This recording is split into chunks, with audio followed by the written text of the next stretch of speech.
सभी को नमस्कार। और आज हम पढ़ेंगे संस्कृत ट्यूशन जो कक्षा छठी की पुस्तक है। और इससे पहले हमने 1 से 6 तक के सारे चैप्टर्स और उसके प्रश्न उत्तर कर लिए हैं। और आज हम पढ़ेंगे सप्तमः पाठ जिसका नाम है विमान यानम रच्याम, यानी हवाई जहाज़ बनाएं। तो आइए हम शुरू करते हैं इसका हिंदी अनुवाद।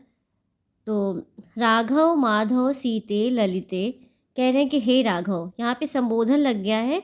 तो संबोधन का मतलब होता है कि हे, किसी को संबोधित कर रहे हैं। तो हे राघव, हे माधव, हे सीते, हे ललिते, आओ हम क्या करें, विमान यानम रच्याम। विमान यानम का मतलब होता है हवाई जहाज। हवाई जहाज, रच्याम का मतलब बनाएं। और क्या करें, नीले गगने विपुले बिमले। और कह रहे हैं जो विपुल है, विपुल का मतलब होता है यानी बड़ा, ठीक है। और बिमले का मतलब होता है स्वच्छ, इसका मतलब होता है स्वच्छ। तो हम क्या करें, विस्तृत यानी बड़े और स्वच्छ नीले गगन में हम क्या करें, आगे देखते हैं। नीले गगन में हम वायु विहारम करवाम, हम क्या करें, वायु विहार करें। तो आपको पहला श्लोक समझ में आ गया कि पहले श्लोक में बताया गया है कि हे राघव, हे माधव, हे सीते, हे ललिते, आओ हम क्या करें, हवाई जहाज बनाएं। और जहाज बनाकर हम क्या करें, विपुले बिमले नीले गगने वायु विहारम करवाम, यानी जो विपुल है, जो विस्तृत है और जो स्वच्छ है, उस गगन में, उस नीले गगन में हम क्या करें, वायु विहार करवाम, हम वायु विहार करें। आइए हम दूसरा श्लोक देखते हैं। उन्नत वृक्षम तुंगम भवनम, कह रहे हैं कि जो ऊंचे वृक्ष है, उन्नत का मतलब होता है ऊंचे, जो वृक्ष है, और तुंगम, और जो ऊंचे भवन है, तुंगम का भी मतलब क्या होता है, ऊंचे, ऊंचे भवन है, उसको हम क्या करें, क्रांतवा आकाशम खलुयाम, यानी हम आकाश को हम क्या करें, क्रांतवा का मतलब होता है पार करके, पार करके हम क्या करें, कृत्वा हिमवंतम सोपानम, हम क्या करें यहाँ पे कि हिमालय की सीढ़ी बनाकर, हिमवंतम मतलब हिमालय की सीढ़ी, सोपान का मतलब होता है सीढ़ी, बना करके हम क्या करें, चंद्रलोकम प्रविशाम, और हम चंद्रलोक में क्या करें, प्रवेश करें, ठीक है। याम का मतलब होता है चले, हम क्या करें, कहाँ कहाँ पर चले, उन्नत वृक्षम तुंगम भवनम, ऊंचे वृक्ष और ऊंचे भवन को, क्रांतवा आकाशम है ना, आकाश को हम पार करके, ठीक है, हिमवंतम सोपानम, हम क्या करें, हिमालय को सीढ़ी बना करके हम क्या करें, चंद्रलोक में प्रवेश करें। तो दूसरा श्लोक भी हो गया। अब आइए हम देखते हैं तीसरा श्लोक क्या है।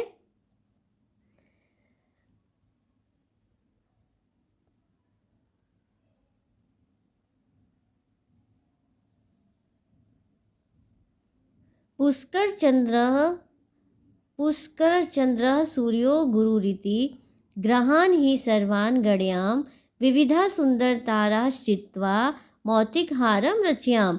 इसमें बताया गया है कि हम क्या करें, यहाँ से शुक्र और चंद्रमा, सूर्य और गुरु, सारे ग्रहों को, ग्रहान ही मतलब ग्रहान ही सारे ग्रहों की हम क्या करें, गणना करें, यानी गिने, ठीक है, गणना करें। और विविधा सुंदर तारा चित्वा, और अनेक प्रकार के, विविधा मतलब अनेक प्रकार के, सुंदर तारा को, चित्वा का मतलब होता है चुनकर, चुनकर हम क्या करें, मौतिक हारम रच्याम, हम मोतियों की माला बनाएं, ठीक है। सभी को समझ में आ गया। तीसरा श्लोक, पुष्कर चंद्र सूर्यो गुरुरिति, कह रहे कि शुक्र और चंद्रमा और सूर्य और गुरु, सारे ग्रहों को हम क्या करें, गणना करें, सभी ग्रहों की हम क्या करें, गणना करें, गिने। और विविधा सुंदर तारा चित्वा, और अनेक प्रकार के सुंदर ताराओं में से चुनकर जो अच्छे तारे हैं, सुंदर तारा है, उनको चुनकर हम क्या करें? मौतिक हारम रचियाम, मोतियों की माला बनाएं।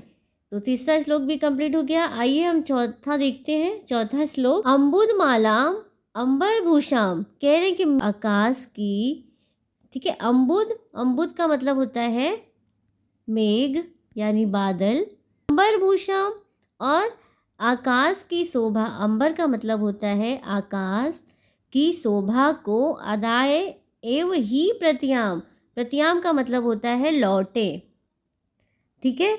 मेघ की माला, अम्बुद माला, मेघ की माला को और आकाश की शोभा को, भूषाम, आकाश की शोभा को, अदाय ही प्रत्याम, लेकर के ही हम लौटे। और क्या करें? दुखित पीड़ित कृषिक जनानाम, जो दुखित पीड़ित कृषिक लोग हैं, किसान लोग हैं, उनके घर में हम क्या करें? गृहेषु हर्ष जन्याम, उनके घर में, अब गृहेषु में भी सप्तमी विभक्ति का बहुवचन है, तो उनके घरों में हम क्या करें? खुशी लाएं, हर्ष जन्याम, खुशी लेकर आएं, ठीक है। तो आज की कक्षा हम यहीं पर ख़त्म करते हैं और ये शब्दार्थ हैं, आप अपनी कॉपी में नोट कर लीजिएगा। इसी पाठ का शब्दार्थ दिया हुआ है और हम मिलते हैं नेक्स्ट वीडियो में।